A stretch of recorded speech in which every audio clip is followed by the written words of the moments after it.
Hello Excelers and welcome. Thanks for joining me today for another How to Excel at Excel.com Excel tip video. Don't forget to click on the subscribe button below to get notified when there's a new Excel tip available here on my YouTube channel. And if you want to sign up for the How to Excel at Excel newsletter, which gives you 3 free Excel tips every month direct to your inbox, there's a link below in the description box there.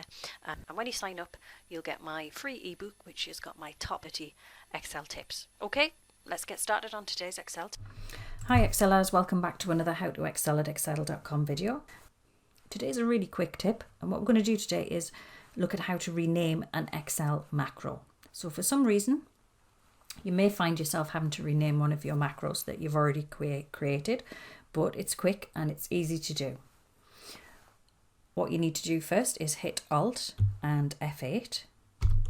This brings up your macro dialog box, and this shows the macros that you have in your open workbooks, your current workbook, your personal macro workbook.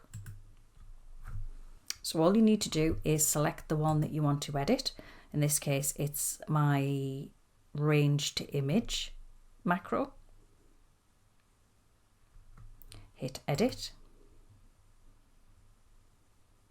And your VBA editor will be opened automatically.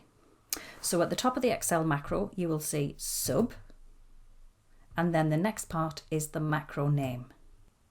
So to change the name, you leave sub and you leave your parentheses, and you can change this name here.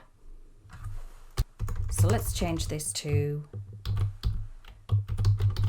my macro. So if we now go into the developer tab and into macros, we can see it's been changed to my macro. So a few points to note when you do this. You need to think about maybe that your macro is attached to a button or a toolbar, and you need to change the name of that too. Or does the macro reference another macro that you've just changed? And you'll need to amend that too as well. Okay, that was a quick tip on how to rename one of your Excel macros. If you enjoyed the video, give it a thumbs up. Don't forget to subscribe. If you hit the notification bell, you'll be notified by YouTube when I upload a new Excel tip video. Thanks for watching. See you next time for another How to Excel at Excel.com video.